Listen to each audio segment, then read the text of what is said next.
오늘도 놓치지 말고 꼭 알아야 할 뉴스를 준비했습니다. 스픽스가 콕 집어주는 뉴스 스콕스. 제 앞에 김민아 시사평론가 나와 계십니다. 안녕하세요. 안녕하세요. 안녕하세요. 저희 시사평론가 김성환입니다. 안녕하세요. 안녕하세요. 두 번씩 하는 건가요? 인사를 오늘은? 아니 김민아 평론가가 인사하는 게 뭐라 그래야 되지? 아니 너무 귀여워서. 제가 92kg 정도 되는데. 근데 전혀 그렇게 안 보이는데 살들이 다 어디 숨었나 모르겠어요. 그 정도의 귀여움은 너무 무겁죠. 귀여움이. 아이, 뭐 좋은 걸 어떻게 어쩔 수 없는 거야 그거는. 저희가 최근에 구독자 친화 방송, 구독자 중심 방송을 천명하고 하고 있잖아요. 그래서 오늘도 구독자분들을 좀 글들을 소개해드렸으면 좋겠어요. 지금 800분이 지금 넘어섰어요. 접속하신 분이. 오늘 제일 먼저 글 남겨주신 분이요. 지니77님인데 컴퓨터 켜놓고 스콕스 알람 신청하고 좋아요 누르고 하루 일과 시작 이렇게 해주셨어요. 그리고 최재민 님인데요. 우둔한 저를 위해서 새벽부터 일어나셔서 여러 신문들을 섭렵하시어 정리하여 주시는 김성환, 김민아님, 그리고 두 분 양 어깨에 날개를 달아주시는 스태프 여러분께 진심으로 감사드립니다. 시청하시는 분들도 오늘 하루도 무사히 별탈 없이 보내시길. 이렇게 감동적인 글을 써주셨어요. 어떻게 생각하세요?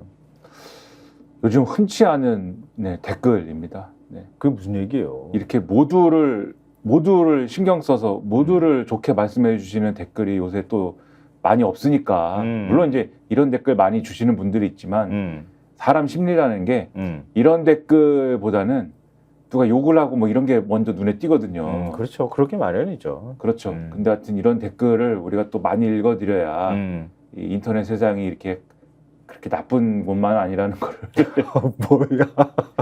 모두가 알게 된다. 네. 아니 굉장히 기분 좋은 그런 글을 써주셨어요. 그 다음에 굉장히 많은 분들 지금 930분 넘어서서 1000명 지금 방금 전에 돌파했거든요. 근데 구독자분들이 너무너무 좋은 말씀들을 해주시고 계세요. 이선영님, 저하고 김민아 평론가 좋다, 꾹 누르고 기다린다, 이런 말씀부터 시작해가지고 김우님, 미라이님, 뽕뿌미님부터 쭉 지금 계속 글을 올려주시면서 지금 이 속도를 따라갈 수 없을 정도로 많은 분들이 글을 올려주고 계십니다. 감사드립니다. 오늘도 역시 구독, 좋아요, 이렇게 좋아요 많이 눌러주셨으면 좋겠고요. 중간에 광고 나온다고 갑자기 또 떠나시지 마시고 계속 좀 자리 지켜주셨으면 좋겠습니다. 저희도 오늘 최선을 다해서 신문 내용 정리해드리도록 노력하겠습니다. 자, 오늘 얘기로 좀 들어가 볼까요? 오늘 신문 일면을 먼저 보여드리는 걸로 좀 스피디하게 진행하기 위해서 이 얘기를 풀어가 보도록 하겠습니다. 한겨레 신문 일면 보여주십시오. 자, 경향신문 일면도 보여주십시오.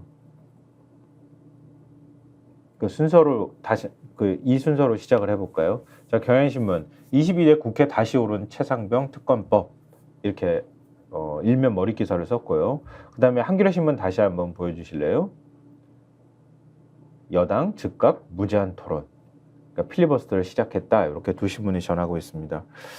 뭐 예상했던 바지만 그 예상이 현실이 됐을 때도 별로 그렇게 어떤 거는 굉장히 기분 좋은 일들이 있잖아요. 근데 어떤 거는 굉장히 찜찜하고 기분 나쁘고 이런 일들이 있거든요. 근데 후자인 것 같아요. 이번 일 같은 경우에는. 결국은 최상병 특검법 무조건 맞겠다. 이런 대통령실뿐만 아니라 여권의 움직임을 우리가 알 수 있는 거잖아요. 뭐 계속 말씀드려왔고 계속 확인돼 왔고 다 예정된 길로 가고 있는 거죠. 네, 그리고 뒤에도 쭉 말씀하시겠지만 네. 뭐 필리버스터 하고 이렇게 맞고 근데 이제 어쨌든 야당의 지금 범야권의 의석수로 종결시킬 수 있어서 네. 필리버스터 24시간 하고 종결시킨 다음에 바로 표결에 들어갈 것이고 그 최상병 특검법과 관련된 표결에 들어갈 것이고 그러면은 이게 이제 정부로 넘어가는데 법안이 그러면 대통령이 거부권 행사할 것이고 거부권 행사하면 다시 국회로 넘어올 것이고 무슨 뭐 빽빽이 도는 것도 아니고 이게 뭔 짓인지 모르겠어. 이미 한 2달 전부터 계속 말씀드린 이 얘기가 계속 이제 착착 진행 중인 것이다. 답답하죠. 그러니까. 정말 답답한데요. 자, 한겨레 신문 3면 보여주십시오. 여야 최상병 특검법 대치 필리버스터 6분 만에 종결 동의안 제출 이렇게 했어요. 그러니까 원래 사실은 우원식 국회의장이 여야 원내대표하고 협의할 때 대정부 질문 전에 최상병 특검법 상정한다는 거는 일단은 없었던 것 같아요, 얘기가. 그러니까 원래 본회의의 목적이 대정부 질문을 하는 거였기 때문에 네. 대정부 질문을 하고 예를 들면은 이 안건 상정의 순서를 정할 때 네. 원래는 대정부 질문을 하고 그 다음에 이제 안건 처리를 한다. 뭐 이렇게 하는 게 뭐 아마 자연스럽다 이렇게 네. 생각을 했을 텐데 네. 우원식 의장이 이 안건의 순서를 최상병 특검법 처리를 먼저 하겠다. 하겠다라고 했기 때문에 네. 국민의힘에서 이제 반발을 하고 그러면서 필리버스터에 돌입하고 이렇게 된 거죠. 그러니까 오전 국회에서는 어제 김병준 민주당 의원 발언이 있었잖아요. 그러니까 한미일 동맹이라고 얘기한 게 국민의힘이 정신 나갔다 뭐 이런 식의 표현을 썼던 거잖아요. 근데 그거에 대해서 국민의힘 의원들이 사실은 근데 거꾸로 얘기하면은 국민의힘 의원들이 이렇게 판을 깨려고 한다는 거 뻔히 알았으면은 가급적인 말을 조심했어야 된다는 생각도 좀 아쉬움은 좀 갖게 되지만 어쨌든 좋은 빌미가 됐다, 얘다 그러면서 그냥 본회의장 아수라장 만들어 놨던 거 아니에요. 근데 그 부분에 대해서 어찌됐든 국민의힘에서 계속 시비를 거니까 그 부분에 대해서 사과를 해야 되는 거 아니냐 이렇게 얘기가 돼서 김의원이 직접 사과한 건 아니죠. 박찬대 원내대표가 유감 대신 표명을 했습니다. 2번이나 유감 표명을 해줬다 그래요. 한 번 얘기했더니 국민의힘 의원들이 그거 가지고 되겠느냐 똑바로 해라. 그래서 다시 한번 유감 표명을 또 군기 한번 잡아보려고 했나 보다. 그거 네. 아니면 큰 소리를 칠 기회가 없잖아 사실 어떻게 보면. 힘으로 어떻게는 할 수는 없으니. 그런 다음에 의사 일정이 가닥이 잡힌 게 오후 2시 20분, 2시 5분 두 차례 국회의장실에서 우원식 의장과 여야 원내대표 회동을 가졌는데 최상병 특검법 본회의 1호 안건으로 상정하는데 국민의힘이 일단은 동의하지 않았다고. 그때 박찬대 원내대표 유감 표명이 일단 표명하는 것으로 합의는 일단 했다고 하고요. 근데 그러고 난 다음에 우 의장이 그 대정부 질문 전에 최상병 특검법을 상정하니까 국민의힘은 4시간 18분 동안 유상범 의원 발언하는 것을 시작으로 해서 필리버스터를 시작했다. 이렇게 얘기를 하는 거죠. 그렇습니다. 유상범 의원은 뭐 본인의 발언이 길어질 걸 대비해서 뭐 만반의 준비를 갖추고 나왔다 이런 보도도 나오던데 어쨌든 뭐 네. 검사 출신이고 그 다음 타자도 검사 출신이더만 대통령 최측근. 그렇죠.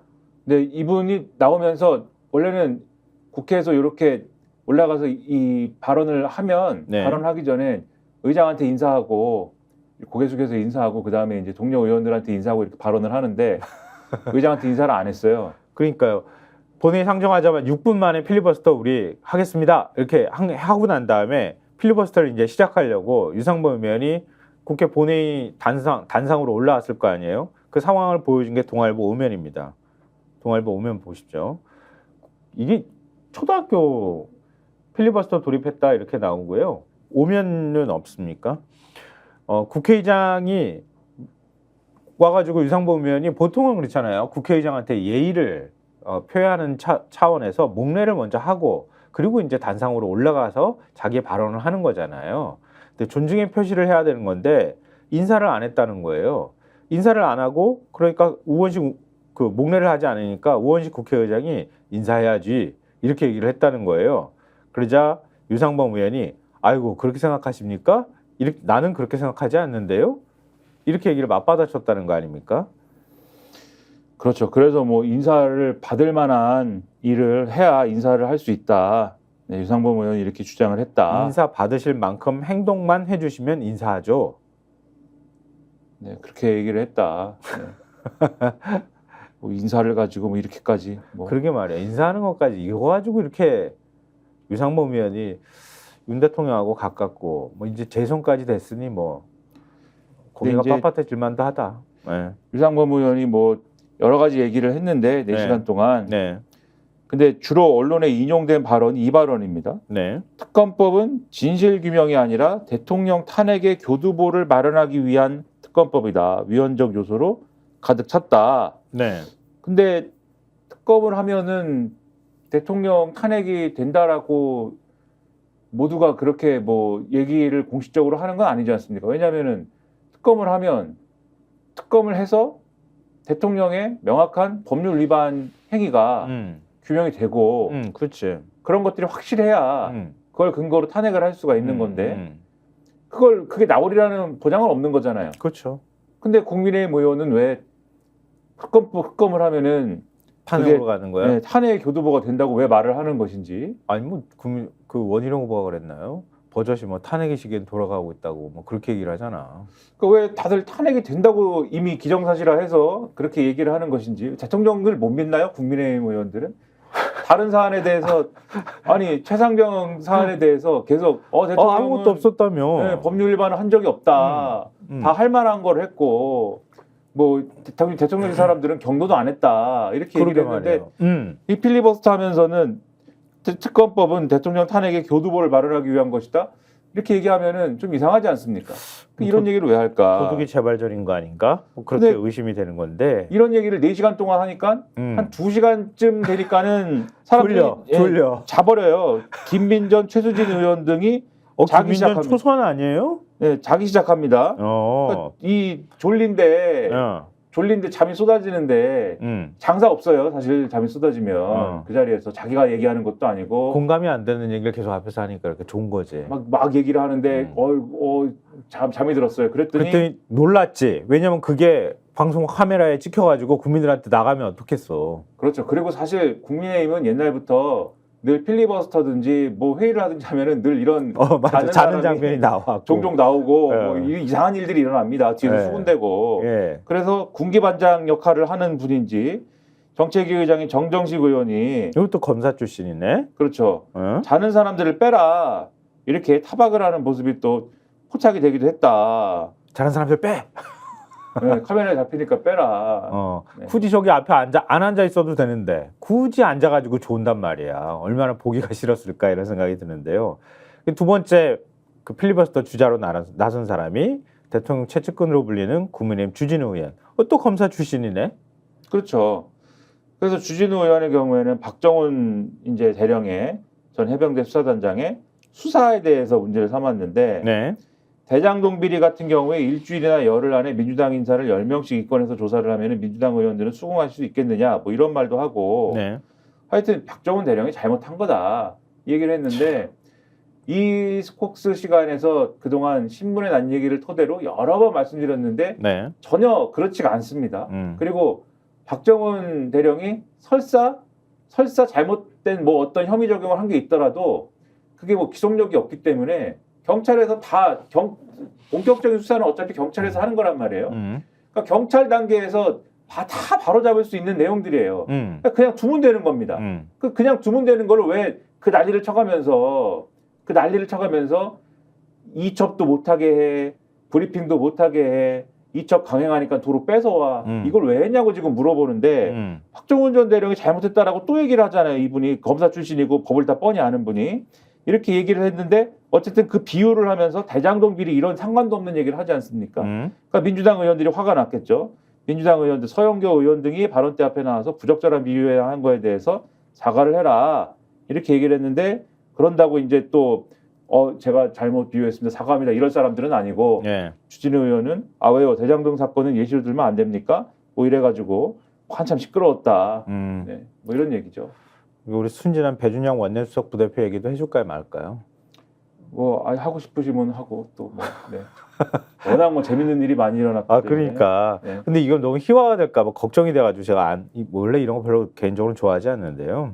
의사진행 발언을 먼저 했어요. 필리버스터 들어가기 전에 협치는 실종됐고 입법 폭주가 계속되고 있다. 민주당 의원들이 다짐했던 의정 활동이 맞습니까? 이렇게 얘기하니까 민주당 의원들이 네 이렇게 얘기를 했다는 거 아니에요. 배수석 부대표가 민주당 의원들이 이렇게 얘기를 하니까 당황하기도 하고 그랬을 거 아니에요. 이어서 민주당 앞에 더불어라는 말을 붙일 수 있겠습니까? 이렇게 말하니까 민주당 의원들은 또 네 이렇게 얘기를 했다는 거예요. 서로 재밌다는데 박수를 치는 의원도 있었다고 합니다. 그러니까 이 네를 어제 제가 그 영상 봤을 때 한 3번 정도 그런 장면들이 막 네가 3번 나왔는데 점점 민주당 사람들 목소리가 커집니다. 점점 재밌으니까. 그럼 한번 네가 우리 그럴 자격이 충분해요. 이렇게 생각하는 사람들한테 맞습니까? 그러니까 네 맞죠. 이렇게 당신들이 지금 잘한다고 생각합니까? 뭐 이렇게 했는데 네.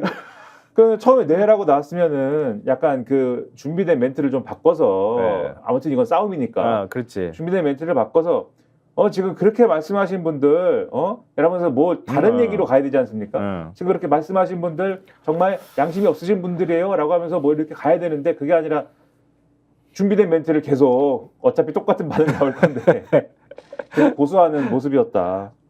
뭐 그런 오늘 그러면은 필리버스터가 24시간 동안 진행이 되는 거니까 필리버스터 시간 감안해 보면 오후 한 3, 4시 정도면은 필리버스터 다 끝나고 바로 표결 들어갈 수 있겠네요. 그러니까 필리버스터를 종결하자라는 표결은 지금 말씀하신 것처럼 일단 24시간을 무제한 토론을 채워야 유지를 한 되는 다음에 거니까. 네. 유지를 한 다음에 24시간이 지나면 이제 표결할 수 있게 돼 있어서 어제 오후부터 시작했으니까는 오늘 오후면은 예. 종결 표결이 들어가겠죠. 뭐 5분의 3이 동의하면 되는 거니까요. 종결이. 그러니까 그 지금 야권 의석을 보면 충분히 가능할 것 같고요. 그 다음에 아마 표결이 될 것 같습니다. 그 다음에 바로 최상병 특검법에 대한 표결이 진행이 되겠죠. 근데 변수가 좀 생겼다 이런 보도가 있어요. 경향신문 3면 보여주십시오. 최상병 일주기 전 재의결 못 박은 민주당 특검 추천권이 변수. 갑자기 특검 추천권이 변수라는 얘기가 나왔는데요. 그러니까 지금 본회의에서 뭐 처리될 것은 불보듯 뻔하고 윤석열 대통령은 거부권을 행사할 거예요. 근데 이 필리버스터에 들어간 법안을 예를 들면 수정안을 내가지고 그 법안을 수정할 수는 없다고 해요. 그러면 대통령한테 그냥 가는 거예요. 송부가 되는 거예요. 그럼 윤 대통령 하는 뭐 그동안의 모양을 보면 당연히 뭐 그 거부권을 행사할 거고 그리고 돌아오면 어떻게 될 것인가 여기에 조금 더 가까운 얘기가 아닐까 싶은데요. 근데 특검 추천권 문제가 얘기가 나오기 시작했어요. 이게 조국 혁신당에서 먼저 제안을 했다면서요. 그러니까 이제 사실 요 촉발된 계기는 한동훈발 특검론이죠. 아, 그렇죠. 제3자 추천 얘기를 하는 제3자 바람에 추천해서 대법원장이 추천하도록 하는 걸 예시로 들은 거잖아요. 그렇죠. 그래서 추천권이 문제야? 이렇게 되니까 그래서 이 추천권에 대해서는 민주당 내에서도 그러면은 추천권에 대해서는 그러면은 한번 생각해 볼 수 있겠네. 그렇죠. 이런 얘기가 뭐 어느 정도 뭐 타협을 할 수 있는 거 아닌가, 유연하게 접근할 수 있는 거 아닌가 이런 얘기가 나오는 와중에 조국 혁신당 대표가 현재 최혜병 특검법에는 교섭단체 1인, 비교섭단체 1인을 특검으로 추천하게 돼 있다. 최혜병 사건 특검 추천권을 양보하겠다 이렇게 밝혀서 네네. 그러면은 이게 민주당 입장에서는 원래 이 교섭단체 그다음에 그 대통령이 속하지 않은 교섭단체하고 비교섭단체하고 각각 1인씩 추천하는 거였지 않습니까? 근데 비교섭단체 중에 의석수가 많은 데가 이제 하게 되니까 네. 그러면 조국 혁신당이 해야 되는 건데 근데 안 하겠다 이렇게 나오면은 민주당 입장에서는 어쨌든 이 법안의 어떤 주도권을 행사하는 거는 민주당이 되는 건데 민주당 입장에서는 취할 수 있는 여러 가지 옵션들이 생기는 거죠. 네. 가령 네. 조국 혁신당이 추천하지 않고 뭐 개혁신당이 추천한다. 이렇게 이제 내용을 바꾸거나 아니면 기왕에 이렇게 추천권을 내려놓는다라고 했으니까 그러면은 아예 그러면은 다른 형태의 추천권으로 좀 이렇게 대안을 내보는 걸로 논의를 진행하자라든가 여러 가지 옵션이 생기는 거여서 요게 변수다라고 경향신문은 얘기를 하고 있는 겁니다. 한겨레신문 3면도 보여주십시오. 관련 기사를 한겨레신문 3면에서 이렇게 따로 떼가지고 보도를 했는데요. 저런 식으로 조국 최상병 특검 추천권 양보하겠다 이렇게 얘기를 했는데 아주 이게 미묘한 파장을 불러일으키는데 왜냐하면 원래 최혜병 특검 최상병 특검법이 나왔을 때 그때 추천권은 대한변호사협회에서 4명을 추천하면 그럼 민주당이 2명을 그중에서 추려서 추천을 하고 대통령이 2명 중 1명을 최종 임명하는 걸로 이렇게 돼 있는데 지금 국회 본회의에 상정한 거는 그 사이 법안을 수정했잖아요. 그거는 아예 대한변호사협회를 빼고 교섭단체인 민주당이 추천을 하고 여당은 빼고 비교섭단체 중에서 합의를 통해 가지고 1명을 추천하는 것으로 돼 있는데 지금 비교섭단체인 조국혁신당이 사실상 의석이 제일 많단 말이에요. 그럼 보통의 이런 경우에는 조국혁신당한테 추천권이 돌아가게 될 수밖에 없단 말이에요. 그럼 조국혁신당이 근데 우리가 추천 안 할게 이렇게 얘기가 된 거예요. 그 사이에 한동훈 비대위원장이 대한변협은 안 돼. 대법원장이 하는 거는 어떨까? 이렇게 얘기를 한 거란 말이에요. 제3자 추천으로. 그것도 좀 웃기다고 생각하지만 어찌됐든 그러면은 조국혁신당은 왜 어떤 그림을 그리고 그런 추천권을 우리가 내려놓겠다고 얘기했을까? 김보엽 혁신당 수석대변인이 앞서 보여드렸던 한겨레신문 3면에서 최고위원회를 연 뒤에 기자들한테 이렇게 얘기를 했답니다. 최혜병 특검법 문제를 풀기 위해 열심히 해온 개혁신당이 추천하는 방법도 있고 과거 사례를 보면 대한변호사협회가 추천하는 방법도 있을 수 있다. 여당 후보 한 분은 대법원장도 말하지 않았느냐 라면서 다만 대통령이 수사 대상이 될 수 있는데 국민의힘이 추천권을 행사해야겠다고 할 정도로 염치 없는 집단은 아닐 것이다. 이렇게 얘기를 했거든요. 그럼 원래 도돌이표잖아. 만약에 대한변호사협회로 가면. 근데 원래 이제 이전까지는 제3자 추천을 한동훈 이제 전 비대위원장이 주장한 거에 대해서 제3자는 꼭 대법원장이어야만 합니까? 라는 질문에 대해서 한동훈 측이 언론에 한 얘기는 대법원장을 고집할 필요는 없겠죠. 요게 있었어요. 맞아요. 그래서 그럼 대한변협위원도 장동혁 그렇죠. 예, 장동혁 의원이 그랬죠. 대한변협위원도 괜찮지 않나? 요게 있었는데 그래서 이제 요런 스탠스면은 나중에 이걸 좀 이따가 다시 한번 정리를 할 필요가 있는데 네. 나중에 이 대한변협으로 그럼 합시다라고 던졌을 때 한동훈 쪽에서 좀 그래도 수용 가능한 그런 어떤 룸이 있는 거냐 이걸 봐야 되는데 오늘 한동훈 전 위원장이 온갖 언론에 등장을 했습니다. 인터뷰 많이 했더라고. 네, 뭐 신문만 펴면 다 한동훈이에요. 인터뷰를 너무 많이 해가지고. 끝물이야. 인터뷰 끝물 내가 보니까. 근데 경향신문에서 물어봤어요. 개혁신당이 제안한 변협 추천은 수용할 수 있느냐? 그랬는데 답을 뭐라고 했냐면 네. 변협이 해도 논란이 있을 거라 대법원장 추천이 가장 깔끔하다. 전례도 있고 조희대 대법원장은 민주당의 당론으로 인준한 분 아니냐. 또 헌법재판소에서 대법원장 추천이 상권 분립에 위배되는 어떤 위헌 사항은 아니라는 결론도 났다. 뭐 이렇게 얘기를 하고 있어서 대한변협의 추천에 대해서는 별로 동의하지 않을 분위기다. 뭐 말은 꺼내놓고 난 다음에 이것도 안 되고 저것도 안 되고 안 되고. 그래서 주선 담질 못해가지고 지금 국민의힘 저 후보들한테 배신자란 소리 듣고 그러니까 지금 이도 아니고 저도 아니고 이러는 거 아니에요 지금. 그래서 하기 싫다는 포지션인데 결국은 그치. 결국 그렇게 보이는데 근데 문제는 뭐냐면은 지금 범야권 입장에서는 네. 어떻게 됐든 간에 이걸 관철시켜야 되는 거 아닙니까 특검법을. 그러면 어쨌든 만약에 지금 조국 혁신당의 나름대로의 요 수로 추천권과 관련된 부분을 유연하게 가져간다 그러면은 네. 그림이 아까 말씀하신 대로 이렇게 되는 거예요. 네. 이번에 최혜병 특검법 처리 일단 지금 안으로 하고 그다음에 거부권 행사를 해서 되돌아오면 이 거부권 행사한 거를 재해결하는 국면에서 새로운 특검법을 그럼 내자 이렇게 되는 거 아닙니까? 왜냐하면 법안이 국회로 다시 돌아온 거는 거기에 대해서 수정안을 내거나 할 수는 없다는 거예요. 네네. 그렇기 때문에 이게 과거의 용어 자체는 무슨 뭐 대안입법을 논의하자 뭐 이렇게 얘기가 되긴 했지만 하지만 어쨌든 그것은 결과적으로는 새로운 이제 법안을 내는 것인데 그 새로운 법안을 내는 시점에 전당대회가 어떻게 되어 있냐, 국민의힘 전당대회가 어떻게 되어 있느냐, 이게 이제 중요할 것 같은데. 그렇죠. 그렇죠.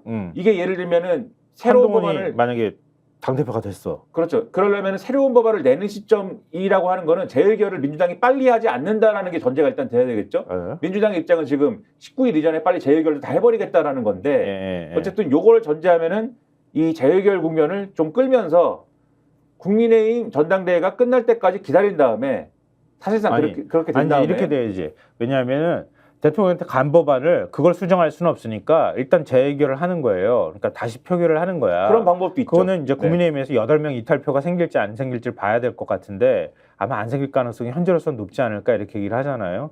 그러면 어쨌든 그 법안은 폐기가 되는 거예요. 근데 그걸로 끝나는 게 아니라 그 사이에 국민의힘이 전당대회가 지금 있는 거잖아요. 그렇죠. 그러니까 거부권 행사하고 표결 끝나고 난 다음에 폐기가 되고 국민의힘 전당대회에서 새 당대표가 나오면 바로 그냥 그거 하는 거야. 재발의를 하는 거야. 그때 한번 더 던진다. 그렇지. 그 수정안을 다시 또 던져. 그럼 그때 일사천리로 그냥 처리해버리면 되지. 합의만 돼. 근데 그때 던졌을 때 한동훈 체제의 국민의힘이면 예를 들면 추천권을 가령 그럼 대한변협이 추천하는 걸로 합시다라고 던졌을 때 한동훈 지도부가 지금 한동훈 전 위원장의 인터뷰 스탠스대로 대한변협으로 하는 거는 저희가 안 되겠는데요. 이러면은 그것대로 또 곤란한 상황이 발생할 거고 국민의힘에 그게 아니라 그래도 제가 주장한 대로 제3자 추천이 그래도 수용이 됐네요. 이렇게 해가지고 특검법을 덜렁 받아버리면은 이제 용산에서 큰일이 이제 날 것이고. 그렇지. 그러한 그렇지. 이제 그러면은 그냥 끝장나는 거야, 지금. 그걸 겁내가지고 지금 후보들이 저렇게 전전긍긍하고 있는데. 그렇죠. 그러한 희한한 상황에 빠져들 수 있다. 한동훈의 국민의힘은. 예. 지금 이 부분에 대해서도 지금 구독자분들이 굉장히 많이 의견을 내주시고 있었어요. 조국 혁신당을 좀 비판하는 의견도 있고, 이거 어차피 꼼수다. 쇼인데 거기에 말리면 안 된다. 이거 이수에 말리면 이거 나중에 가가지고 결국 못하게 될 거다. 이렇게 우려하시는 분들도 의견을 지금 주고 계세요. 근데 우리 구독자님들은 서로 다 아시는 관계니까 다 제가 어떤 분이 누구를 비판했어요 이렇게 말씀드리면 좀 불편하실 수 있어서 제가 그냥 뭉뚱그려서 말씀을 드렸어요. 지금 제가 이렇게 말씀드리는 사이에 3,200분이 돌파했습니다. 좋아요도 많이 눌러주십시오. 지금 1,000분밖에 안 눌러주셨어요. 많이 눌러주십시오. 왜 웃어? 나 노력하고 있어 지금 엄청. 눌러주십시오. 네, 눌러주십시오 좀. 네. 지금 구독자님들은 이런 의견 주셨는데요. 경향신문 사설이 이 내용을 좀 정리해줬어요. 경향신문 사설 보여주십시오. 최상병 특검 추천권 내려놓은 조국당, 여당도 거부하지 말라 이렇게 사설을 썼어요. 그러니까 국민의힘 의원들은 법안 처리를 막겠다며 필리버스터에 나섰다. 특검 도입을 찬성하는 압도적 민심은 안중에도 없는 태도다. 좀 대통령실이 이번 사건에 전방위로 개입했다고 하는 흔적이 얼마나 많이 드러났어요. 최근에는 임성근 구하기 배경이 김건희 여사 아니냐는 의혹까지 불거졌다. 이렇게 경향신문이 얘기할 정도예요. 그런데도 대통령실은 특검 거부권을 행사를 예고했고 여당은 여기에 동조하고 있다. 이렇게 지적을 하면서요.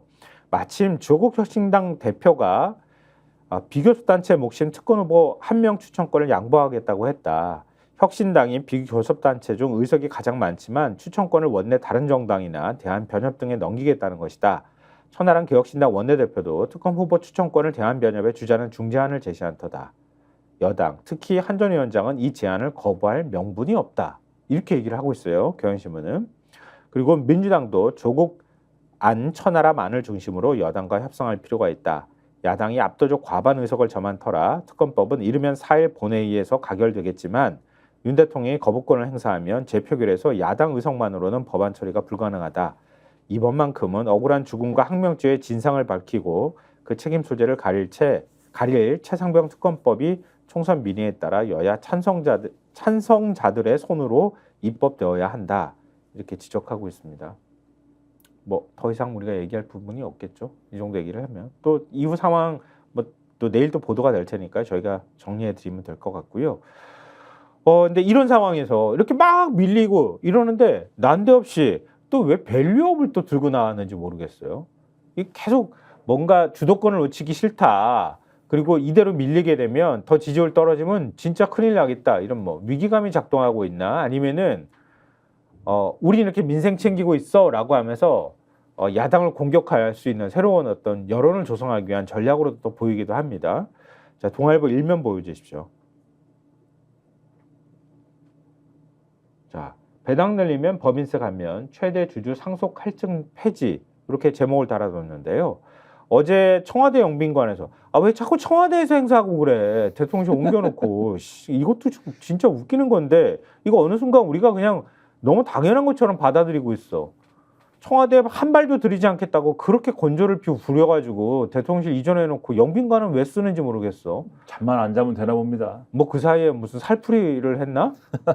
참. 하여튼 하반기 경제정책 방향 및 역동경제 로드맵을 발표를 했어요. 이 자리에서 정부가 이런 내용을 발표를 했다. 이런 거 아닙니까? 그러니까 원래는 이 시기에 하반기 경제정책 방향 뭐 이런 거를 하긴 합니다. 네. 하는데 보통은 이제 그 말 그대로 하반기 경제정책 방향, 그러니까 주요한 어떤 경제 과제, 경제정책의 과제나 이런 것들에 대해서 네. 설명을 하고 그 다음에 여기에 예를 들면은 예산을 어떻게 짜면 거기에 뭐가 들어가고 뭐 이런 것들이 있지 않습니까? 세법을 어떻게 개정해야 되고 이런 것들이 포함된 이런 설명을 대개를 하는데 앞서 말씀하신 것처럼 여기에 뭐가 포함됐냐면 기업 밸류업을 유도하는 요 방안이 같이 포함이 돼 있어가지고 우리나라 주가가 너무 안 좋아가지고 여론이 안 좋다고 보는 거 같아. 그렇죠. 그래서 이런 부분들이 오늘 신문에 많이 실린 거예요. 근데 이게 뭐 굉장히 많은 내용이지만 제가 이걸 어떻게 요약해놨는지를 설명을 드리면은 정부는 혁신 생태계 강화를 통해 한국 경제의 역동성을 높이겠다면서 자본시장 선진화를 핵심 정책으로 내세웠다 이렇게 되어 있습니다. 기업이 배당이나 자사주 소각 등의 주주 환원을 기존보다 늘리면 5% 초과분의 5%를 법인세에서 세액 공제하고 주주의 배당 소득은 기존보다 낮은 세율로 분리과세하면서 기업 밸류업을 유도하겠다는 것이다. 정부는 기업이 주주 환원을 최근 3년 평균보다 5% 이상 늘릴 경우에 밸류업 기업으로 보고 이 같은 법인세 및 배당소득세 감면 혜택을 줄 계획이다. 또 정부는 기업의 성장을 가로막고 있다는 지적이 제기된 상속세 제도도 큰 폭으로 손질하기로 했다. 그래서 중소기업을 제외한 기업의 최대 주주는 보유 주식을 상속, 증여할 때 그 가치를 20% 높여 평가하면서 기업들이 과도한 세 부담을 호소를 해왔는데 이러한 할증 평가를 해지하겠다는 거다. 또 밸류업 기업 등에 대해서는 가업 상속 공제의 대상과 한도도 크게 넓히기로 했다. 다만 이 같은 법인세, 소득세, 상속세 개편은 모두 법 개정 사안으로 국회 문턱을 넘어야 된다. 그리고 여기에 또 뭐가 있냐면 25조 원 규모의 소상공인 종합 대책도 맞아요. 있다. 네, 이런 내용입니다. 큰 틀 안에서 이렇게 말씀드리면은 이거 구체적으로 어떻게 되는 거야? 아마 궁금하신 분들이 계실 것 같은데요. 제가 말씀드렸지 않습니까? 예. 세금을 깎아주거나, 깎아주겠다. 네, 깎아주거나 한쪽에서는 25조 원 지원해주고 한쪽에서는 세금 깎아주면 돈은 어디서 나지? 세금을 응? 기업들에 대해서 깎아주거나 응. 기업을 물려주는 거에 대해서 응. 더 잘 물려주게 해주겠다. 알겠습니다. 이거 세부적인 내용 얘기하시면 구독자분들께서 뒷목 잡으실 것 같아서 일단 잠시 광고를 좀 보고 오시고 거기에 대해서 저희가 또 자세하게 설명을 드리도록 하겠습니다. 스코스 중간 광고 타임이 생겼잖아요. 자, 저희가 백만장자가 되는 거죠. 네, 백만장자가 갑자기? 됩니다. 네. 갑자기 무슨 백만장자야. 살려주십시오, 여러분. 네. 네. 자, 광고 보고 오시겠습니다. 아니 왜 아직도 3년간 같은 통신사 인터넷 계속 쓰고 계세요? 인터넷 가입 시 47만 원. 고민은 그만. 지금까지 이런 인터넷 가입 업체는 없었다. 현재까지 940억 이상 상품을 지급한 여기 서경석의 인터넷 비교원이 있습니다. 유심 변경 시에 추가 혜택이 주어집니다. 물론 이 모든 게 설치 당일 지급됩니다. 인터넷 비교원 통해 인터넷 가입하고 지인에게 홍보해주세요. 본인 추천을 통해 가입한다면 5만 원이 추가로 지급됩니다.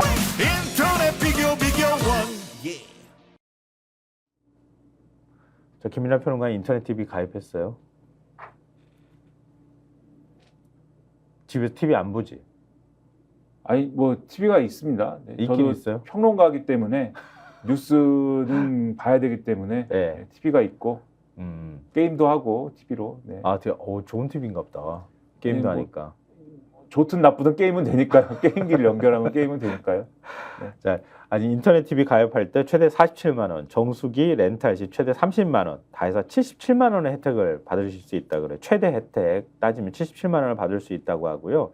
인터넷 TV 가입 원할 때는 비교 원 365일 연중 무료 상담 가능하다고 하고요. 네이버에 인터넷 비교 원 이걸 검색하시거나 1670-2571, 1670-2571로 전화하시면 된다고 합니다. 인터넷 TV 가입한다고 하면, 그러니까 바꿔버려요. 바꿔버릴까요? 바꿔버려. 이 비교원으로. 바꿔버려야겠어요. 네. 그래. 바꾸는 김에 뭘 얼마를 주고 뭐 이런 것도 그러니까 혜택도 최대 받고 77만 원 혜택 네. 준다잖아. 정수기도 뭘 하고 그래, 정수기 77만 렌탈. 원이 어디서 나와? 요즘 우리 77만 원 벌기 힘들거든. 그렇죠. 방송을 몇 개를 해야 되는지 방송을 또 벌려면 네, 눈물 납니다. 방송 다 잘린 상황에서는. 네, 살려주십시오. 네, 살려주십시오, 여러분. 네. 자, 그러면 앞서 얘기했던 거 밸류업이라고 지금 정부에서 얘기하고 있는 거, 그리고 뭐 여러 가지 감세 문제나 이런 것들 얘기를 했다고 하는데 구체적으로 어떤 건지 설명을 좀 드려야 될 것 같은데요. 제가 먼저 주주 환원 증가 금액에 대해 5% 법인세 세액 공제를 도입하기로 했다고 하는 이 역동경제 로드맵이라고 하는 것부터 설명을 좀 간단하게 드려야겠어요. 근데 뒤에 얘기할 게 많으니까 최대한 쉽고 아주 간단하게 정리를 좀 해줬으면 좋겠어요. 제가 먼저 할까요? 김민하 평론가가 먼저 해주실래요? 예를 들면 주주 환원 증가 금액에 대해 5% 법인세 세액 공제를 도입한다는 의미는 뭐냐면 이 동아일보 6면에서 이걸 풀어줬는데요. 직전 3년 동안 연평균 1,000억 원을 배당하던 한 회사가 있다고 치죠. 그러면 이 회사가 배당을 1,000억 원에서 1,200억 원으로 늘리는 경우에 7억 5천만 원의 법인세 세액 공제를 받을 수 있게 된다고 합니다. 그러니까 늘어난 배당 200억 원 가운데 기존 평균 배당액 1,000억 원의 5%, 그러니까 50억 원, 이걸 초과하는 150억 원에 대해서 5%의 세액공제를 해주는 거라고 합니다. 그러면 배당을 늘린 회사로부터 배당받는 주주의 배당 소득세 부담도 줄여주기로 했다고 하는데 그건 또 어떻게 되느냐? 이 회사의 주주가 1,000만 원의 배당을 받았는데 이 회사가 내년도 배당액을 늘리면서 1,200만 원을 받게 될 경우에 증액분인 200만 원에 대해서는 배당 소득세율을 기존의 14%가 아니라 9%로 깎아준다고 합니다. 그러니까 이렇게 보면 이 주주의 내년도 배당 소득세는 기존의 168만 원에서 158만 원으로 10만 원이 낮아지게 된다고 합니다.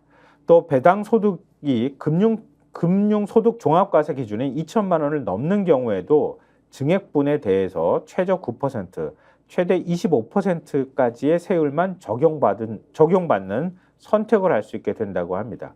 이걸 활용하면 이 회사로부터 올해 2천만 원의 배당을 받은 대주주가 내년에 2,400만 원을 받는 경우에도 배당 소득세가 336만 원에서 316만 원으로 작아지게 된다고 합니다. 근데 이렇게 배당 많이 받는 주주가 몇 명 될까? 얼마 안 될 텐데. 배당을 엄청난 돈을 배당을 받는 사람이 누굴까요? 기업에서. 그러니까 엄청난 10만 원 아까 뭐 얘기했는데 이거 가지고 10만 원 줄여준다는 건데 그거는 우리 개념에서 생각하면 안 되는 거지. 예를 들면 몇 퍼센트 가지고 있는 대주주 하다못해 삼성전자를 0.1% 가졌다고 생각해봐요. 상상할 수가 없잖아요. 근데 일반 기업들도 하다못해 1% 갖는다 하더라도 그 금액이 어마어마하거든요. 그런 사람들한테는 엄청난 세금 혜택이 돌아가게 된다는 뜻이에요. 그렇죠. 결국 네. 그러면 우리가 또 의심하는 게 야 재벌 일가라든가 또는 뭐 어쨌든 간에 이 주요 주주로 돼 있는 그런 분들이 상당한 혜택을 얻고 그런 분들은 어차피 원래도 재산이 많은 분들 아닌가? 이런 의심을 갖게 되고 그러니까 그 사람들은 지금 상속세도 깎아준다는 거 아니에요. 그렇죠. 아까 이제 기업을 물려받을 경우에 원래는 상속세 할증이 붙는데 네. 그걸 없앤다는 거 아니에요 지금. 그러니까요. 그러면은 야 누가 행복한 거야? 이런 의문이 들고 그리고 이렇게 하면은 기업이 배당을 더 그러면 뭐 그건 그렇다 치고 이렇게 하면은 기업이 배당을 늘릴까요? 배당 자체를? 그것도 잘 모르겠어요 사실 이렇게 하면 배당을 아까 늘리는지. 법인세 깎아주는 금액 해줬잖아요. 실제로는 아주 큰 금액은 아니야. 이거 깎아주려고 그렇게 많은 배당을 해줄까? 그러니까요. 그러니까 기본적으로 소위 말하는 밸류업 내지는 뭐 하여튼 이 자본시장에 좋은 영향을 주려면은 배당을 많이 해줘야 된다 이런 게 아마 많은 요구가 있을 텐데 이걸로 그렇죠. 기업들이 마음을 바꿀까는 뭐 그건 잘 모르겠고 부자들은 논하는 것 같고 막 발목 들고 손 비트는 거지 이제. 잘 어느 모르겠네요. 기업이 일바로 네. 나서는지 안 나서는지 대통령이 보는 거지. 그래야지 폭탄주 자리에 끼워줄 수 있잖아 총수를. 술 안 먹는 사람은 어떻게 해야 될지. 하여튼 저 상속세 얘기도 해주실래요? 아니면은 상속세 얘기도 상속세는 간단하게 정리해 주시죠 뭐. 가업 상속 공제 범위를 확대한다. 예. 그러니까 가업 상속 공제라는 거는 기업을 이제 쉽게 말하면 물려받을 때 네. 일정 규모 이하인 경우에는 이게 세액을 줄여주는 혜택이 있습니다. 네. 그 제도인데 기존에는 중소기업과 연 매출액 5천억 원 미만의 중견기업만 이 혜택을 받을 수가 있었는데 전체 중소 중견기업으로 대상을 넓힌다는 거예요. 네. 공제 한도, 그러니까 얼마 깎아주느냐의 한도 역시 최대 600억 원에서 1,200억 원으로 높이기도 했다. 다만 이 같은 혜택은 주주 환원율이 같은 업종 평균보다 120% 이상인 밸류업 기업과 투자 또는 연구개발 지출 비중이 큰 스케일업 기업, 기회발전 특구에서 창업한 기업 등에 주어진다. 이런 내용이고 네. 그다음에 아까 말씀드린 20%의 최대 주주 상속세 할증을 폐지하겠다는 계획도 정부가 밝혔다.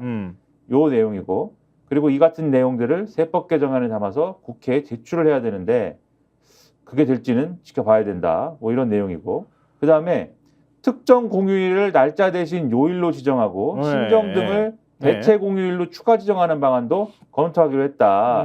그래서 어린이날, 한글날 등이 대상이 될 것이라는 관측이 나온다. 그래서 만약에 한글날을 지금 10월 9일이지 않습니까? 네. 근데 10월 9일이라고 하지 않고 10월 둘째 주 월요일 이렇게 정한다는 거예요. 그러면은 늘 한글날이라는 날은 주말 껴가지고 연휴가 3일이 있는 날이 된다. 그래가지고 놀게 되지 않습니까, 모두가? 그러면 이렇게 많이 놀면은 사람들이 돈을 좀 쓰지 않겠느냐. 그래서 이거를 지금 지금 동아일보는 이 소제목을 네. 해피 먼데이 도입 검토라고 돼 있어요. 해피 네. 먼데이. 어. 해피. 네. 뭘 갑자기. 아니 근데 이거 하나로 되겠냐고. 다른 기념일도 다 이렇게 바뀌어야 돼요, 그러면은. 해피. 이것도 사실은 달콤한 사탕처럼 그냥 던져놓는 건데 먹지도 못하는 거. 이런 거인 것 같아, 나올 때는. 이거 하나로 되겠어요? 나머지 기념일들도 미국이나 외국이 그렇게 하잖아요. 일본이나 몇 번째쯤. 예, 그렇죠. 일본이나 이런 데가 네. 이렇게 합니다. 그럼 이거 하나로 그렇게 되겠냐고. 다 바꿔야 돼? 그러면은 기념일들을. 뭐 할 수도 있겠지. 나이도 깎아주는데 1살. 근데 뭐 못하는 거는 없겠지만. 토, 일, 월 이렇게 쉬어도 된다라고 하면은 안 쓰던 돈을 많이들 쓸까요? 그러니까 어느 정도 조금 효과는 있을 것 같은데 기본적으로 쓸 돈이 기본 있어야 또 쓸 거 아닙니까? 그러니까 말이에요. 쉬는 날만 늘려준다고 쓸 돈이 갑자기 어디서 뭐 샘솟는 건 아니지 않습니까? 지금 마음이 다급해. 엄청 다급해. 그러니까 정부가 다급한데. 저는 평론가님 마음이 다급하다는 줄 알고 너무 시간이 없어서 그러시나? 아니. 다급하지. 그러니까 지금 구독자님들 방금 전에 3,100분 정도 있다가 2,900분 정도 떨어졌거든요. 이게 9시를 기점으로 해서 일을 하셔야 되니까 그랬나 봐요. 상속세에 대해서 막 비판하는 의견도 눈물이 올리시고 납니다. 계시는데요. 다 어디 가셨습니까? 다 어디 가셨습니까? 다시 좀 모셔오셨으면 좋겠습니다. 네. 모셔오세요? 네. 오셔주십시오.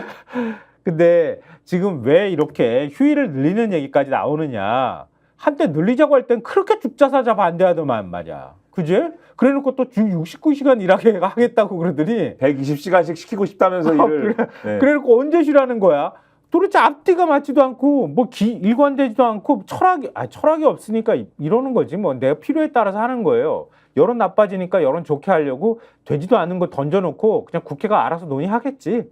그러면 욕은 국회가 다 먹을 테니까 뭐 이런 건데 왜 이렇게 휴일을 늘리자고 얘기를 했는지 한겨레신문 5면에 담겨 있어요. 5면 보여주십시오. 한겨레신문 5면에 기사가 2개가 있는데요. 위쪽 기사가 지금 밸류업 내세워 재기의 감세 보따리 부의 대물림 늘리나 이거 비판하는 거. 방금 전에 저희가 설명한 거 비판하는 내용이 들어가 있고요. 그 밑에 보시면 정부의 성장률 전망치가 2.2%에서 2.6%로 높아졌다는 거 아니에요.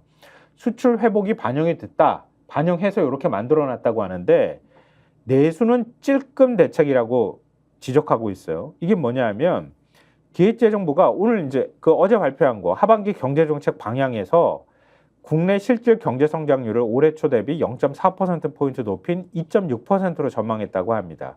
그러니까 한국은행은 2.5니까 그거보다 조금 높고 KDI, OECD 전망치와는 같다고 하는데요. 이들 기관 모두 연초에는 2% 초반 성장을 전망했지만 예상보다 빠른 수출 회복세를 반영하며 5월께 전망치를 일제히 상향 조정한 바가 있어서 뭐 이건 크게 문제가 되는 것 같지는 않은데 근데 내수 부진이 문제라고 하는 거 아니에요. 내수 부진 때문에 내수 활성화 대책도 좀 내놓은 거예요. 가계의 지출 여력을 높이기 위해서 5조 6천억 규모로 농수산물 할인 지원과 에너지 바우처 사업을 추진하기로 했고 공공요금 인상도 최대한 미루고 인상이 불가피할 땐 납부 시기를 분산하거나 납부를 미룰 수 있도록 이제 할 방침이라고 하는데 그 내용도 들어가 있는데 뭐냐면 이 내수 부진을 내수가 제일 부진하기 때문에 수출은 지금 괜찮게 어느 정도 회복되고 있다고 하는데 내수가 안 살아나면 정부도 어떻게 할 방법이 없다고 생각하기 때문에 이런 대책을 쏟아내고 있다고 하는 거예요. 민간 소비가 1.8% 증가하는데 지금 그쳤고 건설 투자는 1.2% 뒷걸음질을 한다는 연초 전망을 지금 유지를 했다고 합니다. 설비 투자 증가율은 연초 전망 대비 0.1%포인트 내린 2.0%로 하향 조정했다고 하고요. 그러니까 수출과 내수 간 회복 속도 차이가 확연하다 이렇게 볼 수 있다고 하는 겁니다. 그러면 내수가 안 살아나면 경제가 안 살아나는 상황인데 내수 진작하기 위해서 이것저것 얘기를 하면서 세금 깎아주고 내수 살리기 위해서 주가 끌어올리고 이러고 있는 거야 지금. 내수가 그래서 살아나면은 모르겠는데 안 살아나죠. 그래서 여기 그러니까 이 기사의 전문가들이 이렇게 얘기를 합니다. 재정, 통화 정책 등이 아닌 단편적 대응책만으로는 내수 회복에는 한계가 있다. 그러니까 해피 먼데이를 하면은 내수가 많이 늘어나겠냐 이거예요. 지금 여기에 보면은 구체적인 지표 자체가 내수가 회복되고 있다는 그런 조짐이 없는데 오히려 악화되고 있다고 보는데 그리고 또 다른 전문가가 이렇게 지적을 합니다. 정부가 총선 앞두고 1분기에 재정을 다 몰아썼고 2년 연속 세수 결손도 예상되는 상황인데 하반기에 경기가 둔화되면은 대응할 정책 여력이 없어진다. 그러면은 어떻게 해야 되느냐? 어떻게 이럴 경우에 추경을 편성하거나 해서 그치. 재정을 쓰거나 하는 이런 것들이 있어야 되는데 그건 또 건전재정 한다고 지금 안 하고 있는 거잖아요. 어이가 없어요. 지금 지난번에도 우리 전해드렸잖아요. 5월까지만 세수 펑크가 10조 원 났다는 거 아니에요? 올 하반기까지 하면 20조 원이 지난해 대비 20조 원이 펑크가 난다는 뜻이에요. 지금 지난해가 56조 원 펑크 났다고 얘기를 하는데 그러면 계속 세금 깎아주면 어디서 돈이 나온다는 거야? 기업들이 법인세가 제일 많이 나오는데 법인세를 좀 깎아주면 어디서 나와? 그러면은 일반 우리가 얘기하는 것처럼 그 종부세도 지금 깎아준다고 얘기하고 종합소득세도 지금 어떻게 하는 거야? 종합소득세에서 거둬들인 방법밖에 없네. 부가세를 더 높이거나 자영업자들 다 주머니 털어야 되겠는데? 우리 김인하 평론가 나 같은 사람들 다 털어야 되는데 주머니? 저희 같은 사람들이 그리고 해피 먼데이도 없습니다. 내 아무 상관없고 네, 그냥 뭐 저는 오라는 데도 없지만 김성환 평론가님은 뭐 해피 먼데이든 무슨 먼데이든 그냥 오라 그러면 가야 되니까. 그러니까 말이에요. 돈 나올 구멍은 없는데 잘 사는 사람들 돈은 더 깎아주고 그러면은 못 사는 사람한테 그 돈이 갈 거라고 착각하는 모양이야. 이미 다 그건 끝났어 검증이.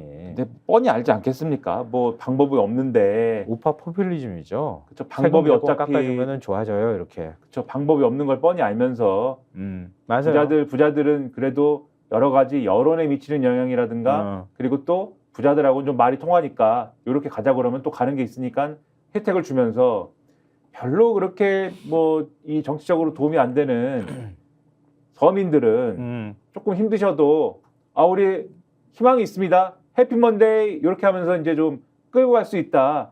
이렇게 생각하는 거죠. 한겨레 신문 오면 다시 한번 보여주실래요? 앞서 말씀드렸던 것처럼 밸류업 내세와 재계의 감세 보따리 부의 대물림 늘리나 이렇게 되어 있는데요. 지금 밸류업 프로젝트 얘기를 했잖아요. 세제 지원 방안을 발표를 했는데 이사의 충실 의무 대상에 주주를 포함시키는 등 상법 개정과 기업 지배구조 개선에 대한 방안은 대책에 담기지 않았다. 지난번에 이거 하겠다고 하지 않았어요? 금감원장이? 그러게 말이에요. 그건 또 대책에 안 넣었어. 그리고 감세로 인한 밸류업 정책 효과가 불분명한 가운데 부의 대물림만 확대될 수 있다는 지적이 나온다. 이렇게 얘기를 하고 있는데요. 상속세 최대 주주 할증 제도는 앞서 저희가 조금 자세하게 설명드리지는 않았지만 어찌됐든 지난번에 상속세 얘기할 때 저희가 설명드린 적이 있었잖아요. 상속세를 내는데 그 상속세 최대 주주의 경우에는 상속세를 50% 할증을 받게 된다는 거예요. 근데 왜 그러냐 하면은 경영권을 가져가잖아. 단순히 그냥 아버지 주식만 가져가는 게 아니라 경영권 프리미엄까지 가져가게 되는 거잖아요. 근데 그거 없앤다는 거 아니에요? 그래서 여기에 이제 우석진 교수가 나오는데 코멘트를 합니다. 한국은 재벌 대기업 총수의 자녀가 주식을 단순 상속받는 것이 아니라 경영권 자체를 승계받는 관행이 많기 때문에 현행과 같은 할증평가 제도가 존재하는 것이다. 한국의 이런 특수성이 사라지지 않았는데 할증평가를 폐지하는 것은 경영권 승계 부담만 줄여주는 꼴이다.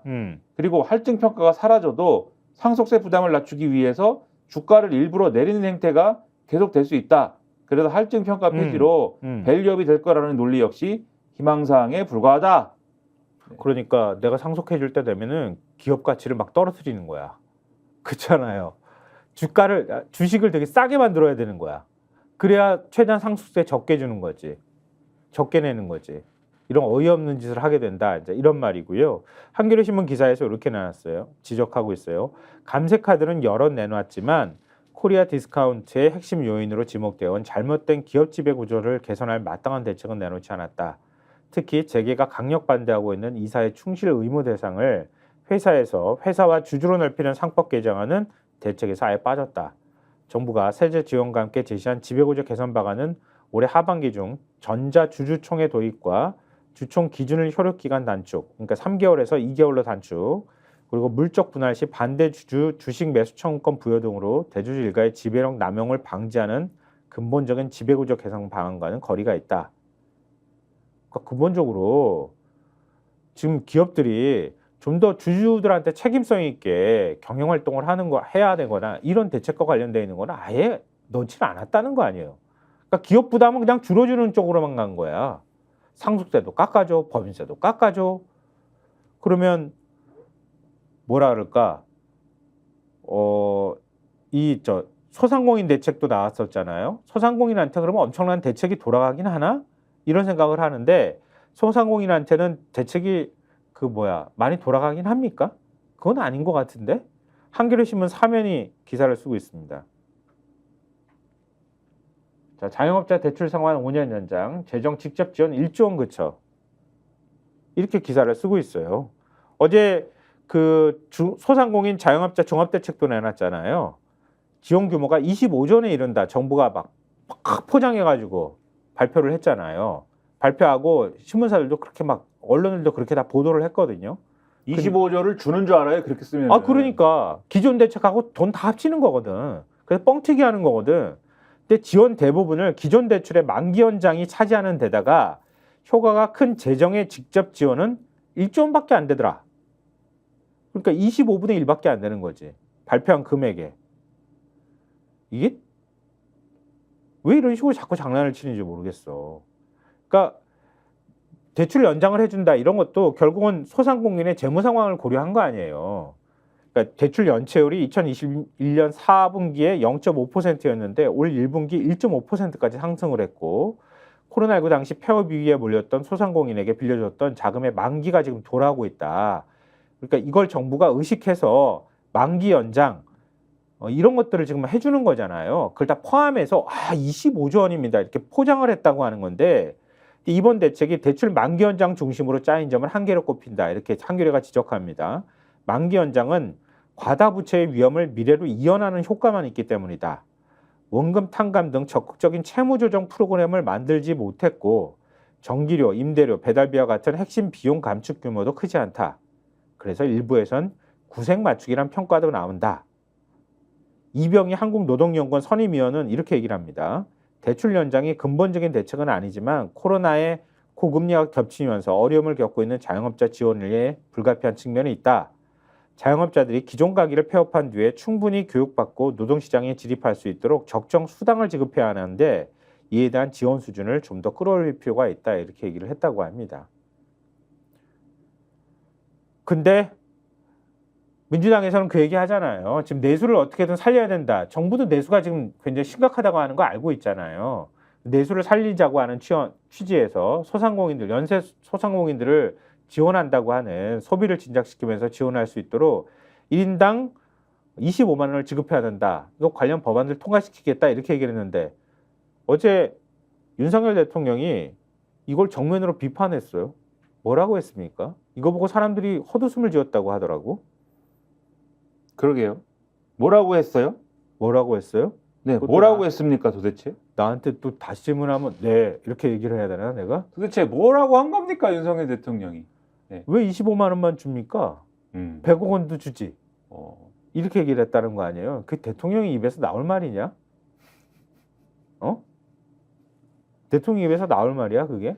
왜 25만 원만 줍니까? 한 100억 원을 주지 이렇게. 네. 참. 어제 25조 원 규모의 소상공인 종합대책을 마련했다. 그러면서 쭉 대책을 발표해서 그 대책이 1조 원 늘리는 대책이라고 말씀드렸죠. 근데 민주당이 추진하는 전국민 25만 원 민생회복지원금은 포퓰리즘이다. 이렇게 규정을 하면서 100억 원씩 줘도 되는 것 아니냐. 이렇게 반문을 했다고 하는 거예요. 그러니까 국민 1인당 왜 25만 원만 줍니까? 10억씩 100억 원씩 줘도 되는 거 아닙니까? 이렇게 얘기했습니다. 그럼 줄래? 주면 저야 고맙죠. 진짜 줄래? 예? 10억이 아니라 10억 100억이 아니라 지금 1000만 원도 없어갖고 이렇게 힘듭니다 지금. 예?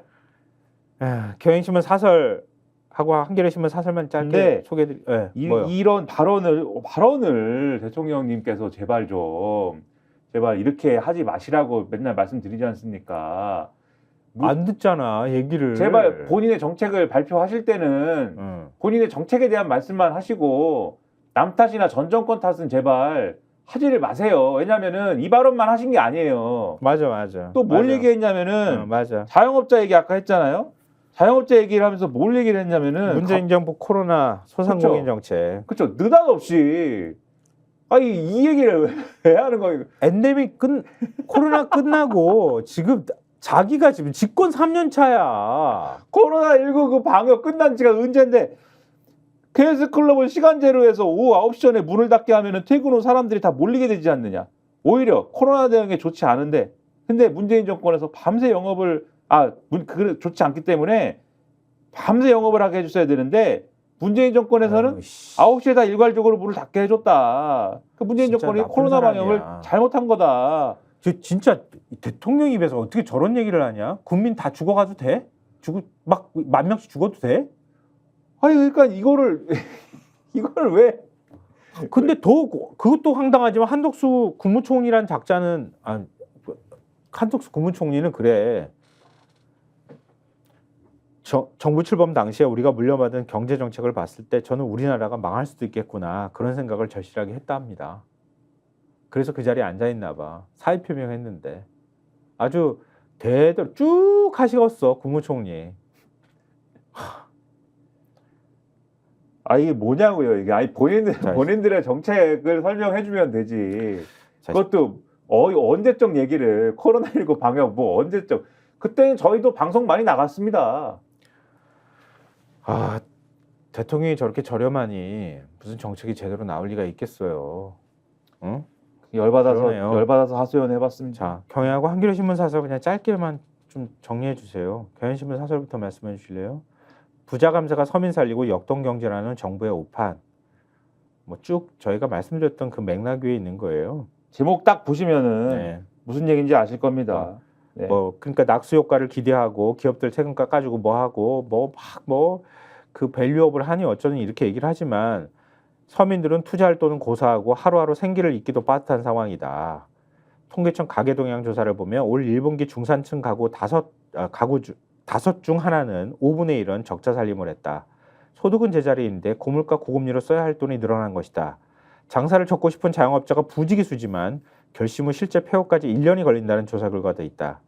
이번 대책에 소상공인을 위한 원리금 부담 경감 폐업 지원금 확대 등이 뒤늦게 포함됐지만 그 수혜폭과 실효성은 언발의 오줌 누기에 그칠 수 있다. 그러니까 좀 서민 경제 활력을 좀 불어넣을 수 있는 대책 과감히 만들어라. 이렇게 경향신문이 지적하고 있습니다. 그리고 여기 이렇게 써 있어요. 대주주와 투자자에게 세금 깎아준다고 서민 경제가 활성화된다는 것은 주술에 불과하다. 이렇게도 돼 있습니다. 이 얘기 얼마나 많이 했습니까? 그게 말이에요. 한겨레 신문 사설 얘기도 해주십시오. 주술이어서? 주술? 그래서 그렇다는 얘기인가? 한겨레 사설은 부자 감세로 역동 경제 만들겠다는 황당한 정부, 이런 제목이네요. 그러니까 아까 한겨레 기사 내용 설명드렸지 않습니까? 대기업들의 수건을 풀어주는 감세 방안이 다 포함이 됐는데, 그런데 상법 개정을 통한 이사의 주주에 대한 충실임을 부과 등의 지배구조 개선 내용은 다 빠져 있어서 효과가 의심된다. 소상공인 종합대책의 경우에는 25조 원 규모라고 홍보를 했지만 대출을 확대하거나 기존 제도를 연장하는 수준이어서 어떻게 역동 경제를 만들겠다는 건지 알 수가 없다. 그리고 특히 이 최대주주 할증 폐지, 그러니까 상속세에서 이제 재산 물려받을 때 이 최대주주가 이것에 대해서 경영권을 물려받을 때 이제 이 할증되는 거에 대해서 황당한 발상이고 도치된 논리다. 아무리 최대주주라 해도 보유한 지분만큼의 권한만 행사해야 되는데 회사를 사유화해서 이익을 빼돌리는 관행이 코리아 디스카운트 현상의 근본 원인이라는 사실을 여전히 모르는 척하는 것이다. 이런 잘못된 지배구조를 바로잡을 수 있는 것들에 대한 언급 피하면서 주식과 경영권을 함께 물려주고 싶어하는 최대주주의 상속세를 깎아주면 기업이 밸류업 된다고 정녕 믿는 거냐? 그리고 소상공인 자영업자 종합대책이나 민생의 봉기 내수 활성화 대책은 너무나 자잘해서 언급할 가치조차 없을 정도다. 자잘해서. 네. 정말 언급할 가치가 없대요. 자잘해서.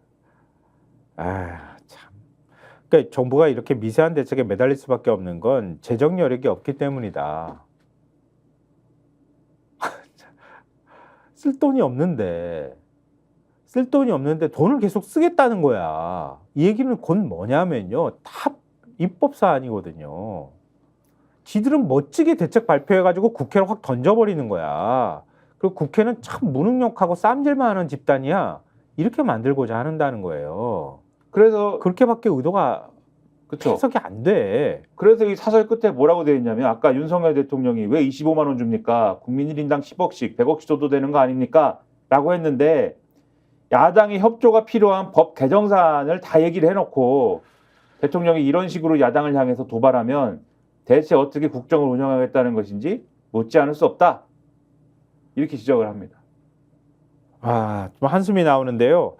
그 뒤에도 사실 저희가 준비한 것들이 많은데 시간이 벌써 9시 31분이에요. 그래서 한겨레신문 6면을 보여드리면서 내용들을 오늘 마무리해야 될 것 같아요. 한겨레신문 6면 보여주십시오. 윤 탄핵 청원 100만 명, 민주당 청문회 올 수도 이렇게 얘기하고 있다는 거예요. 100만 명 돌파했어요. 어제 100만 명 돌파하고 이 기세대로 하면 훨씬 더 많이 청원에 참여할 것 같아. 저 100만 어제도 말씀드렸는데 100만 명 돌파합니다. 그랬더니 저 반대쪽에서는 국민의힘 쪽에서는 옛날에 청와대 청원에서 문재인 대통령 탄핵은 147만 정도 했어. 이렇게 얘기를 했는데 그거 넘기면 어떡하려고 그러는지. 그러니까. 네, 아무튼 그런데 탄핵 청원은 동의 기간이 끝나는 20일 이후에 법사위 전체회의에서 청원심사소위원회 회부 여부를 결정을 하고 법사위원장을 포함해 야당이 11명, 여당이 7명이기 때문에 청원심사소위 회부는 불가능하지 않다.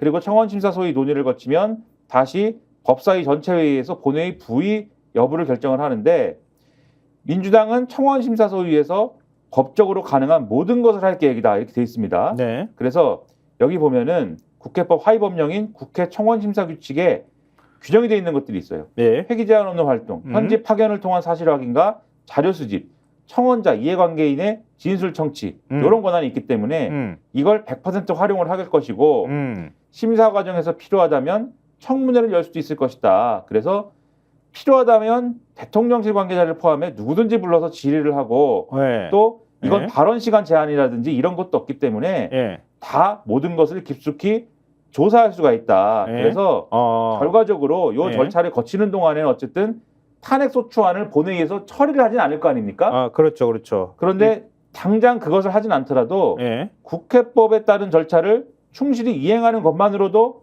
윤석열 대통령의 실정을 그러네. 드러내기에는 충분할 것이다.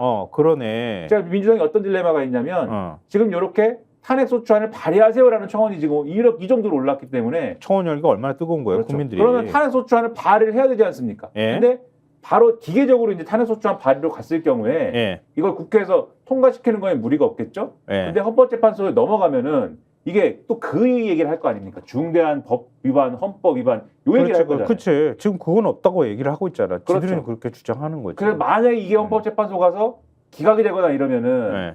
상황이 이상해지거든요. 예, 맞아요. 그래서 요 중간에 청문회라든가 조사라든가 이런 걸 막 해서 그런 사유들이 있는지 여부를 다 조사를 하고 이 조사를 하는 동안에 또 가령 특검이나 이런 것들이 통과될 수 있는 것이고 이렇게 빌드업을 해나가는 과정이 필요하다라고 민주당은 판단하는 게 아닌가. 네. 맞습니다. 제이님께서요. 구독자 제이님께서 오늘 110만 넘을 것 같습니다. 이렇게 글을 올려주셨어요. 저희 아니, 구독자가 문성님께서는 110만을 넘었는 줄 알고 네. 잠깐 두근거렸네요. 그리고 문성님께서 115만 넘는다. 이렇게 또 예측해 주시기도 하셨는데요. 우리가 또 자존심이 있지. 140만 원 기본으로 넘어야지. 2배 가야죠. 그러면 280만으로. 아니 좋다. 그거 좀 자잘하니까 300만으로 해야죠. 300만 자잘하니까. 자잘하고 말고 300만으로 굵직하게. 네, 받고 더블로 가로 이제 해야죠. 묻고 더블로 네. 자잘하게 남기지 말고 네. 화끈하게 300만. 300만으로 해야죠. 네. 좋네. 300만으로 가서 청원 조사까지 쫙 하고 하는 걸로. 그러니까 의지만 있으면 국회가 할 수 있는 일이 많은 거예요. 생각보다. 그동안 안 했었던 거야. 그 많은 분들이 했으면 좋겠다. 아니 해야 한다. 이렇게 생각한다는 거 아니에요. 더 이상 윤석열 대통령과 윤석열 정권의 폭주를 지켜봐서는 안 된다. 견제해야 된다. 이게 국민의 요구고. 그동안 많이 경고했잖아요. 여론조사 지지율로 경고했고 언론을 통해서 경고했고 총선 결과를 통해서 경고했고 안 바뀌지 않습니까? 그러면은 국민이 어떻게 해야 됩니까? 그러게 말입니다. 국민이 나서야 되는 건데 우리가 직접 나설 때는 그냥 끝나는 거야. 그렇잖아요. 국민이 직접 거리로 나서가지고 200만이 나온다고 생각해봐요. 그럼 끝나는 거야. 그걸로. 그렇지 않겠습니까? 물론 또 뭐 딴 생각을 하는 진짜 너무 사고가 유치찬란하고 너무 폭력적이어가지고 무슨 일을 벌일지는 모르겠으나 그러면 그건 진짜 끝나는 거거든요. 좀 부디 정권을 유지한다는 생각만 하지 말고 국민이 어떻게 지금 고통을 받는지를 들여다보기를 부탁하고 당부하고 싶네요. 자, 오늘 여기서 마무리하겠습니다. 9시 36분 지금 지나고 있는데요. 1000만 가자는 분들도 계셔가지고 화끈하게 1000만 가자고 구독자분들. 그러면 네, 4천만 가시죠? 지니치님께서. 네, 4천만 가시죠. 네. 네, 4천만. 좋습니다. 자, 지금까지 남아서 지켜주시는 분이 2,900분이나 되세요. 방금 전에 3,000분에서 조금 빠져가지고 2,900분인데요. 너무 감사합니다. 감사드립니다. 네, 정말 감사드리고요. 저희 방송 끝나기 전에 좋아요 또 한 번씩 안 눌러주신 분들 한번 눌러주십시오. 그리고 이제 우리 시그니처가 됐어. 살려주십시오. 그러니까 우리가 말을 안 해도 구독자분들께서 살려주십시오, 살려주십시오 계속 올려줘. 여러분 살려주십시오. 살려주십시오. 좀 한번 화끈하게 살려주십시오. 네. 네. 그리고 광고에도 신경 써주시고요. 해서 우리가 100만으로 갈 수 있도록. 1000만으로 가봅시다. 네. 알겠습니다. 매일 욕심을 부리지만 욕심을 부린 것만큼 구독자분들한테 다 못 전해드리는 것 같아서 죄송합니다. 저 최대한 좀 짧게 잘 정리해서 전해드리도록 노력하겠습니다. 오늘 스콕슨 여기서 마치겠습니다. 왜 계속 웃어? 나 마무리하려고 하는데. 좋습니다. 네. 자, 지금까지 시사평론가 김성환 김민호였습니다. 고맙습니다. 저희가 얘기할 때 오셔가지고 라이브로 관전하시기 바랍니다. 반드시 주변 사람들 데리고 오시기 바랍니다. 구독, 좋아요, 알림 설정 해주시기 바랍니다. 좀 살려주십시오. 저 좀.